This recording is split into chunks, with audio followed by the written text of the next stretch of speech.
Atalayinki iqtisodiy barqarorlik, balki jamiyat hayotining barcha jabhalari ilm-fan ravnaqi bilan chambarchas bog'liq. Ushbu hayotiy haqiqat bugun zamonaviy taraqqiyotning barcha jarayonlarida yaqqol ifoda topmoqda. Azaldan yirik ilm-fan, madaniyat va ma'rifat markazlaridan biri bo'lgan Azim Toshkent bugun yana olimlar, tadqiqotchilar, fan fidoyilariga rag'bat beruvchi manzilga aylanmoqda. Davlatimiz rahbari O'simlik moddalari kimyosi institutiga tashrif buyurdi. Bu yerda prezidentimizga mazkur ilmiy muassasa faoliyati, olib borilayotgan ishlar, istiqbolga mo'ljallangan chora-tadbirlar haqida ma'lumot berildi.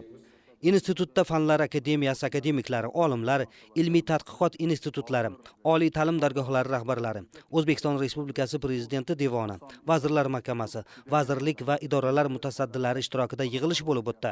Men bugun shu ilmiy tadqiqot institutiga kelganim, bu salohiyatni yaxshi bilaman. 22 yil ana shu tanaffusdan keyin biz mana yangi akademiklar tayinladik. Chorak asrda akademiya rivojlanishiga e'tibor qilinmagani bu men o'ylayman juda katta xato.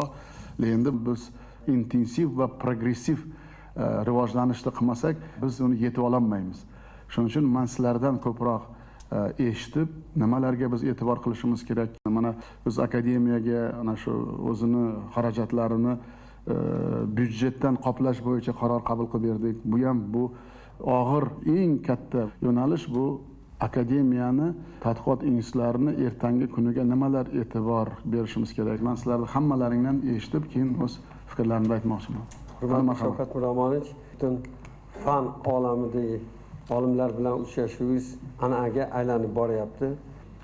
Bizni aytadigan gapimiz O'simlik moddalari kimyosi instituti umuman farmatsevtika yo'nalishi bo'yicha ishlaydigan olimlarni asosiy bir boya aytganimdek shu GLP doklinik markazi O'zbekistonda bir tashkil qilsak, kelayotgan yangi izlanishlarimiz shu yo'nalishda yanada samaraliroq bo'ladi. Shu bilan bir qatorda ko'p qarorlarga mana ayniqsa Fanlar akademiyasini jihozlarini yangilab berishga qo'l qo'ygan qaroringiz 32 million dollar ajratilishi o'zi bu birinchi katta qadam va bu jihozlarimiz, ilmiy priborlarimiz hammasi yangilangandan keyin unda olingan natijalar imkoniyatimizni kengaytirib beradi. Men o'ylayman, sizning institutingiz bo'yicha mana shu dori vositalari ishlab chiqarish uchun talab etiladigan yarim sanoat qurilmasini yaratishda zarur mablag'lar manbasini men bugun ko'p topshiriq berdim. Har bir institut agar hozir mukammal, qisqa va lo'nda qilib aytsa, o'sha katta qarorga sizlarni shu takliflaringizni albatta inobatga olamiz va hammasini joyiga qo'yib, napul bilan qaror tayinlaysizlar. Sayra sharafini marhamat. Kichik hajmiy kimyo, malotonnajniy ximiya sanoatini laboratoriya va sexlarni tashkil qilish va rivojlantirish bo'yicha nima takliflar, nimalar qilsak shuni amalga oshiramiz. Marhamat. Rahmat. Многоуважаемый Шавкат Миромонович, прежде чем я расскажу о своих предложениях, я хочу воспользоваться ситуацией и присоединившему Мансурака выразить свою благодарность от имени научного сообщества за ваше внимание к нам. Вы совершенно четко определили ситуацию, в которой, наверное, наш вклад ученых должен быть заметный. И если вы позволите, я бы тоже высказала наши соображения. Пожалуйста. Сейчас активно развивается кластерная система. И в этой системе оказались востребованы те технологии, которые мы разрабатывали. Мы их долго разрабатывали, это была большая фундаментальная работа, затем она пришла в приклад, и теперь эта технология востребована в экономике. Если в каждом регионе, например, создать участок по переработке отходов, вот из 1 тонны куколок можно получить прибыль в 300 раз больше, чем продать, например, на корм. Второе, малотоннажное. Мы сейчас очень активно и Шуртан-нефтепромом работаем, и в последнее время нас активно стал привлекать и Ускимьёс-Санаат. Значит, полимерная продукция при всем уважение ко всей другой продукции, по количеству полимерной продукции, выпускаемой в стране, судят об уровне развития экономики. И поэтому опережающими темпами будет развиваться именно отрасль, выпускающая полимеры. Поэтому не случайно в Сургиле построили, сейчас вы по вашему предложению в Джазаке, в Сурхандаре, значит, там должны быть востребованы наши знания. И малотоннажное касается той продукции, которую мы, к сожалению, пока закупаем. Это стабилизаторы, наполнители, лубриканты. Их тоже можно делать у нас, причем в очень небольшом количестве. Это малотоннажная химия, она выпускается в небольшом количестве, но стоимость высокая. Спасибо большое. Спасибо, Сайра Шарафовна. И сколько лет мы с вами работаем, вы каждый раз ставите вопросы, которые продвигают. Я думаю, что вот те слова, которые вы сказали, это авансом. Мы, вся наша команда, будем делать все, что людям нравится. Институт микробиологии Мирза Ахметова Дилбар Тахтамурадовна. Мархамат. Assalomu alaykum. Bizga ko'p mana shu chet eldan import hamma mana shu biopreparatlar chet eldan kirib kelyapti-da. Zakvaskalar bo'ladimi, oziq-ovqat sanoati uchun bo'yoq moddalarmi, ingrediyentlar hammasi-da. Shularni bizga qanaqa preparat kirib kelyapti, qanaqa hajmda kirib kelyapti, umuman bizani ishlab chiqarishni talabi qanaqa o'sha preparatlarga, shuni bilsak, o'zimizni ilmiy tadqiqot ishlarimizni, yutuqlarimizni to'g'ri yo'naltira olardik. To'g'ri aytyapsiz. Import qilinayotgan biopreparatlarni ilmini sotib olayotgan tashkilot kerak. Qancha ko'p zakaz bo'lsa, shuncha ko'p ilmiy xodim bo'ladi. Zakaz bo'lmasa, ilmiy xodim bo'lmaydi. Shuning uchun sizga Dilbar To'xtamuratovna topshiriq, mana shu bir oyda qaror bo'ladi. Sizning institutingiz bo'yicha ham mana Xalmuradov va mana innovatsiya vazirimiz bilan birga hammalaring birga ishlashlaring shart. Sog' bo'ling, rahmat. Umumiy va Norganik kimyo instituti Baxtiyor Sabirjanov Zakirov. Marhamat domla. Tarixda birinchi marta bizning institutimizga binoni ta'mirlash uchun 3.2 milliard so'm chet eldan zamonaviy asbob uskuna va ularga reaktiv va u ham qo'shilgan reaktiv uchun 1.241 $. Mana binoyimiz, Shavkat Miromonovich, asosiy binoyimiz 24 yildan beri remont qilinmagan edi. Texnologiya korpusini mudrishda o'tiribdi, mana 44 yil bo'libdi remont qilinmaganiga. Mana shu ijobiy o'zgarish. Yana bitta narsa aytmoqchiman sizga. Men tayyorlanishda ko'rdim. Odamlar bilan gaplashganda oxirgi kvartira bizning xodimimizga 31 yil oldin ajratilgan ekan. 87-yilda. Mana sizga katta rahmat. Bu yil ichida 5 ta yosh olimimiz imtiyozli kvartiralar olishdi. Shu borlarni ko'zi yonadi, men shu yoqqa yig'ilishga kelayotganda aytishibdiki, bizning nomimizdan, yoshlar nomidan katta minnatdorchilik, ular o'yli, joyli, vatanli bo'ldi. Shu ilmiy ishiga ham katta katalizator bo'ldi. Va ikkita shundan yaqin doktor bo'ladi. Chunki sharoit bor. Ilmiy xodimni eng katta masalasi unga Xudo ilm bergan, lekin u tashkilot qilib uyda topishga bermagan. Shuning uchun Abdulla Nigmatovga topshiriq, har yili ilmiy xodimga 2 xonalik va 4 xonalik qildirayotganingizda katta xodimlarga ham uy bersak, ular perspektiva nechinchi yil uy olishini bilish kerak. Ikkinchidan, har bir institut shu chet eldan olib kelgan o'qituvchilarni yoki ilmiy xodimlarni xizmat uylari qilib berasiz. Sog' bo'ling, rahmat. Genetika va o'simliklarni eksperimental biologiya instituti Narimanov Abdujalil Abdusamatovich. Assalomu alaykum, muhtaram Shavkat Miromonovich. Katta rahmat institutimiz jamoasi nomidan.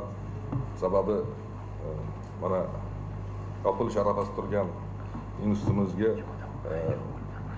5 milliarddan oshiq ta'mirlash uchun mablag' ajratilishi, asbob uskunalar uchun $500 ming ga yaqin mablag' ajratilishi bularni yanada kayfiyatini ko'tarib yuborishdi. Bizning institutimizda yaratilgan g'o'zaning genetik chuqur genetik tadqiqotlar asosida yaratilgan g'o'zaning, soyaning, bug'doy navlari bugungi kunda o'zini tezpisharligi va kasalliklarga chidamligi bilan ajralib turibdi. Mana biz shu bugunga qadar Sirdaryo viloyatidagi Mirzobod tumanidagi Bek klasteri bilan, qolaversa Oqqo'rg'on tumanidagi klasterlar bilan o'zaro kelishuv qilib olib, bizlardagi barcha yutuqlar, ya'ni avvalo navlar, qolaversa texnologiyalarni shu yerda qo'llash bo'yicha kelishib oldik. Shu bois mana bugungi kunda yana e'tibor berilishi minnatdorchilik bildiramiz. Rahmat. Botanika instituti Tojibayev Komiljon Sharobidinovich. Shavkat Miromonovich fursatdan foydalanib, akademiyaning botanika institutidagi bir ajoyib milliy boyligimiz bo'lgan markaziy gerbariy to'g'risida ikki og'iz ma'lumot bermoqchi edim. Bu markaziy gerbariy 1840-yildan boshlab dunyoning turli mintaqalaridan terilgan, hozirgi kunda 1,5 milliondan ortiq gerbariy namunasiga ega bo'lgan bebaho boylik hisoblanadi. Olimlarimizni mana o'zingiz ta'kidlab o'tdingiz, keyingi bir 20 yil, 25 yil orasida qanchalik og'ir sharoit bo'lishiga qaramasdan, olimlarimiz tomonidan shu O'zbekiston hududidan 1900-1910-yilda terilgan gerbariy namunalar ham yaxshi holatda saqlanib kelyapti. Shuni orqasidan biz AQSh olimlari, Yevropa olimlari, Osiyo olimlari o'rtasida O'rta Osiyo, xususan O'zbekiston territoriyasi bo'yicha yig'ilgan gerbariy namunalarning eng yirik kolleksiya sifatida biz katta hurmat e'tiborga hozirgacha sazovor bo'lib kelyapmiz. Endi fikrimizcha, bu nafaqat meni fikrim, markaziy gerbariy 1987-yilda Toshkentda tarqoq holatda joylashib kelgan 4 ta gerbariylarni markaziylashtirilgandan shunday holat hosil bo'ldi. Shu paytdan beri bo'lgan orzu mana shu markaziy gerbariyga milliy gerbariy maqomini berishga ruxsat bersangiz, chunki bunday muqobili O'rta Osiyo o'simliklari bo'yicha, gerbariy namunalari bo'yicha muqobili dunyoda yo'q. Bu pozitsiya bo'yicha biz dunyoda birinchi o'rinda turamiz.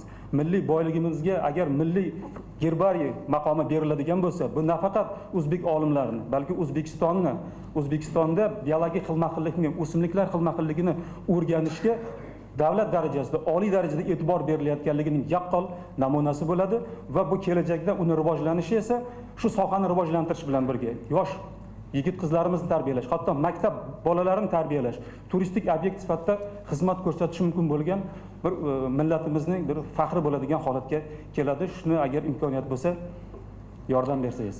Avvalambor men sizdan roziman. Bugun gaplaringiz menga ma'qul. Taklifingizni men albatta qo'llab-quvvatlab, Toshkentga kelgan turistlarga ham shuni ko'rsatsak, bu bizda bor narsa ijroda yo'q. Shuning uchun qarorni kirgizasizlar. Biorganik kimyo instituti Shavkat Ismoilovich, marhamat. Muhtaram Shavkat Miromonovich, men bitta narsani aytmoqchiman. Mana endi hozir fanda 20 yildan keyin mana shunaqa ulug' ijobiy o'zgarishlar juda katta gap. Bu mana endi 10 yil, 15 yil men o'sha fanda nima bo'lgan bo'lsam, har kuni o'ylaydigan narsa edi. Mana hozir xohlagan prinsipi kerakli narsalarni hammasi chiqyapti. Faqat fanda emas, boshqa sohalarda ham, boshqa mashali ustod men hayratda qolaman bunaqa dinamikaga, intensivniy dinamikaga. Bitta eng katta gap men o'ylaymanki, albatta shuncha sharoit yaratayotganda ilm aqli ham, biz ham shu narsani sezib, ertadan kechgacha ishlashimiz kerak. Yosh avlod mana kelyapti. Men o'ylayman, O'zbekistonning fani nihoyatda potensiali katta, kelajakda juda ham o'zini yaxshi joyini men o'ylayman oladi. Sizga bu masalada nihoyatda katta rahmat. Biz faqat duo qilamiz. Rahmat. O'zbekistonning katta yutuqlaridan bittasi Shavkat Miromonovich, bu mana shu dori vositalar. 5 ta davlatga kiramiz dunyo bo'yicha. Mana shu masalada original dori vositalarini yaratish juda qiyin narsa. Bitta katta muammo nimada? Biz shuni marketing qila olmaymiz. Marketingga ham katta pul kerak. Mana shu masalada albatta biz qanaqadir tizim yaratish o'zi kerak. Siz aytgan narsalarni birgalikda mana innovatsiya vazirligini men bekor qilganim yo'q. Original dori vositalarini kengaytirish kerak uni. Hujayra texnologiyalarini mana menga necha marta aytib bergansiz. Shularni asosida urug'lik, mana kartoshka bo'yicha biz qancha ishlaganmiz. Uni ham davom qilish kerak. Sog' bo'ling.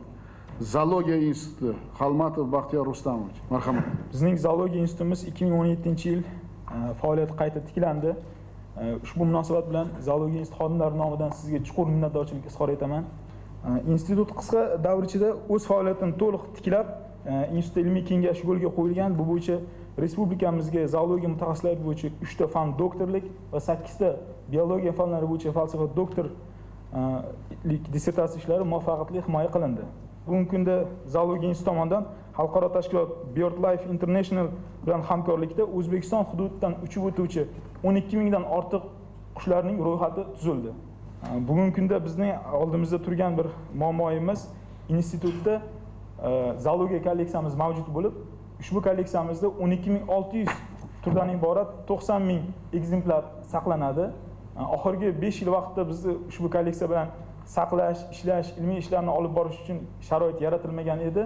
Agar shu masalada bizga amaliy yordam bersangiz, bizning ishlarimiz yanada rivojlanardi. Bundan tashqari, yangi tashkil etilgan institutga zoolog kadrlarning yetishmasligini inobatga olib, oliy ta'lim muassasalarida zoologiya yo'nalishi bo'yicha maqsadli qabul kvotalarini joriy etishini yo'lga qo'ysak, butun respublikamizda xizmat qiladigan kadrlarni tayyorlardik. Respublikamiz hayvonot dunyosi juda boy tarkibga ega. Agar biz bu kadrlar orqali hayvonot dunyosini kamyob yo'qolib borayotgan endem turlarimizni muhofaza qilish choralarini ishlab chiqsak, ularni ko'paytirish va tabiatga qaytarishni yo'lga qo'yib, keyinchalik buni eksportni yo'lga qo'yadigan bo'lsak, ushbu turlarimizga ehtiyoj bor dunyoda. Biz mamlakatni iqtisodiy rivojlanishda ham o'z hissamizni qo'shgan bo'lardik. Bu umuman hech kim shug'ullanmagan soha. Shuning uchun hozir mana shu oliy ta'limga Majidov mana shu mutaxassislik bo'yicha magistratura yo'nalishi bo'yicha kvotalarda bir gaplashinglar. Ikkinchidan, bizda juda ko'p hayvonlar umuman yo'qolib ketyapti. Bu bir Xudoning bergan bizga marhamati, uni saqlamasak ertaga hech kim bizni kechirmaydi. Shuning uchun bu institut bo'yicha Vazirlar Mahkamasining qarorini shoshilmasdan 1 oy ichida hamma masalalarni ichiga qo'yinglar. Rahmat shayxon. Sog' bo'ling. Tamara O'ktamova, Immunologiya ilmiy markazida qandli diabet kasalligi davolash uchun oshqozon osti bezi hujayralari yetishtirish texnologiya ishlab chiqqanini bu butun O'zbekiston biladi. Sizning markazingizda ham takliflaringizni men eshitmoqchiman. Marhamat. Прежде чем начать свое выступление, я хотела бы от имени всех сотрудников, Шавкат Мироманович, поблагодарить вас за то, что вы сохранили наш институт и дали ему не просто еще, но и статус центра, республиканского центра. И вся молодежь, которая работает у нас в институте, у нас в основном средний возраст до 36-38 лет молодых, они сейчас с большой благодарностью, воодушевлением работают и продолжают работать в лабораториях института. И на сегодняшний день, в общем-то, известно вот всем ученым, биологам, медикам о том, что, в общем-то, иммунология является одной из передовых перспективных направлений. И за последние годы, за последние 5 лет, вот Нобелевские премии, которые были даны по направлению медицины, это в основном ученые, иммунологи и генетики. А наш институт является единственным на территории Центральной Азии. И вот более 30 лет мы занимаемся проблемами иммунодефицитов при различных заболеваниях. Мы контактируем со всеми зарубежными центрами. Сотрудники нашего института проходили стажировки в Японии, в Англии, в Ирландии, Исландии, во Франции, во всех ведущих центрах иммунологических и генетических. И огромное спасибо вам, вот благодаря постановлению последнему по улучшению инфраструктуры всех научно-исследовательских учреждений, наш институт тоже получает на 740 тысяч оборудования. Это высокотехнологическое оборудование, то, которое, в общем-то, необходимо на сегодняшний день для одного из перспективных направлений, как это клеточные технологии. Если сказать правду, то эти технологии, в общем-то, не новые, это все забытое, старое. Если будет возможность, мы готовы, в общем-то, начать и заняться именно лечением этого сахарного диабета, который на сегодняшний день очень много среди молодых, даже детей. И вполне, в общем-то, это метод не такой уж тяжелый, и можно внедрить в наших клиниках.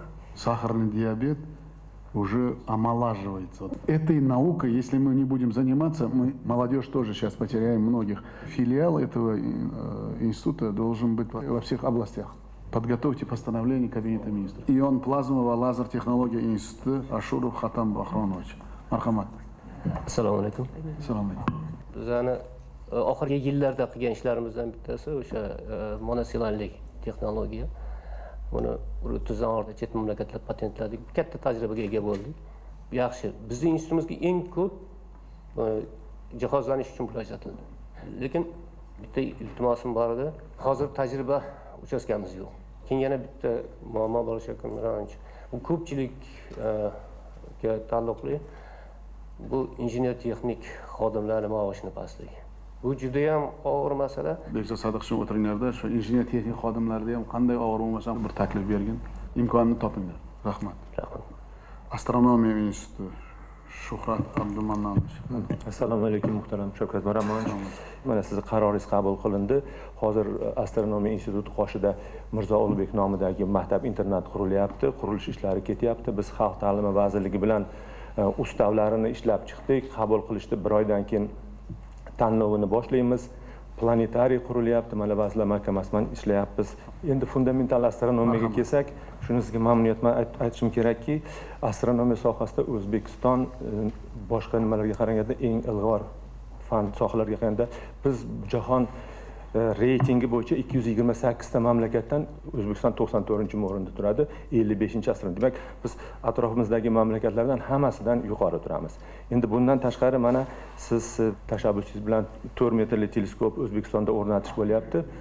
Endi teleskop o'zi yarim ish, unga yana asbob uskuna kerak. Bu narsa butun astronomiyani rivojini ta'minlab beradi. Rahmat. Umuman bitta narsani bilish kerak. Maydanak Xudoni bergan inomi marhamati desak to'g'ri bo'ladi. Shuni hozirdan tayyorlab qilmasak, uch cho'zilib ketadi. Bu ham bir millatimizga mulk bo'lib qoladi agar uni olib kelsak, Xudo xolasa. Bobolarimizning ruhi ham shod bo'ladi. So'zga chiqqan olimlar bugungi kunda mamlakatimizda ilm-fan rivojiga qaratilayotgan yuksak e'tibor, Prezidentimizning kuni kecha qabul qilingan Respublika oliy ta'lim va ilmiy tadqiqot muassasalari xodimlarining mehnatiga haq to'lash tizimini takomillashtirish chora-tadbirlari to'g'risidagi qarori ularga katta xursandchilik, moddiy va ma'naviy rag'bat berganini, bundan buyon bor bilim, kuch, g'ayrat va shijoatini ilm-fan rivojiga qaratishlarini alohida qayd etdilar. Men o'ylaymanki, bugun nafaqat O'zbekistonni fanni tarixida, ta'limini tarixida, umuman bir ziyolilarning tarixida juda ham katta voqea bo'ldi. Вот эти 15 месяцев показали, как много можно сделать в целом для страны, в целом для интеллигенции, для образования, начиная с воспитания детей, вплоть до сегодняшней встречи с деятелями науки. Я скажу только на примере Академии наук. Это 5 указов, это свыше 10 распоряжений Кабинета министров, постановлений, свыше 20 официальных документов за 15 месяцев. Это говорит о том, что, вот, как сказал Шавкат Миромонович, если я, говорит, уделяю времени, 2/3 времени я уделяю по этому комплексу Академии наук.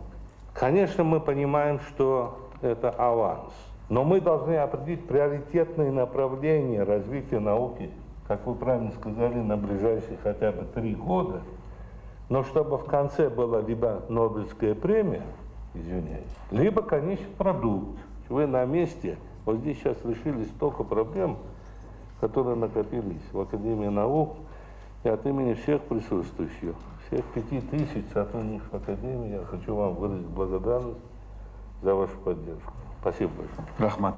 Uchrashuvda prezidentimiz barcha yo'nalishlardagi ilmiy tadqiqot muassasalari rahbarlarining takliflari, sohani tez sur'atlarda rivojlantirish haqidagi mulohazalarini eshitdi. Shu joyining o'zida ko'tarilgan masalalarga yechim topildi. Mutasaddilarga mavjud muammolarni samarali hal etish yuzasidan zarur topshiriqlar berildi. Ilmsiz ertangi O'zbekistonni kelajagini ko'rolmayapman. Shuning uchun o'zim kelganim sizlarga yana bir marta qandaydir ishonch, kunch bag'ishlab, shu bilan birga hozir mana 32 ta yangi akademiklarimiz, umuman akademiyamiz, ilmiy tadqiqot institutlarimiz, mana hozir biz akademiklarga yo'l xaritasi berganlarimiz ham bejiz emas. Agar biz qanday og'ir oldimizda vazifa turgan bo'lsa ham, lekin yoshlarimizni ilmga qaytarmasak, ilmiy salohiyatimizni kuchaytirmasak, ertaga dunyo hamjamiyatda raqobatbardosh bo'lolmaymiz. Juda aqlli, juda ilmga tashna bo'lgan yoshlarimiz juda ko'p. Kechagi qarorim shuki, o'sha yoshlar qaytsin bilimga, shu laboratoriyalarga qaytsin, oliygohlarda ko'proq o'qitsin deyapmiz. Bugungi majlisdan keyin bu dargoh ham sizlar ham har birlaring, akademigimizda vitse-prezidentlari ham o'zini institutlariga, bizni bosh vazirimizni bosh vazir o'rinbosarlari ham o'zini yo'nalishlar bo'yicha agar hammamiz bir yoqadan chiqarib, mana shu bugungi rejalarimizni mutlaqo boshqacha qilib, ilmiy yutuqlarimizni amalda ko'rsata olsak, sizlarda hamma ilmiy yutuqlaringni amalda ko'rsata olsak, ana shunda hozirgi ana shu siyosatimizni, strategiyasini, taktikasini amalda bajargan bo'lamiz. Orqaga yo'l yo'q. Qanday bo'lmasa ham oldinga yuramiz. Yengil bo'lmaydi. Og'ir bo'ladi. Tartib bundan ham qattiq bo'ladi. Talab bundan 3 barobar kuchli bo'ladi. Xalqimizning ishonchini qozonish bu men uchun eng katta va buyuk masala. Ana shu buyuk masalaga sizlar ham birgalikda hammamiz hamnafas bo'lib, yelkadosh bo'lib harakat qilsak, ana shundan natijaga erishamiz. Bir narsaga ishoninglar, ertangi kunimiz farovon. Nimaga? Biz halollik bilan, poklik bilan, sadoqat bilan xalqimizga xizmat qilyapmiz. Xudo taoloning o'zi madadkor bo'ladi. Sizlarga sihat, salomatlik, kuch, qudrat tilayman. Sog' bo'linglar.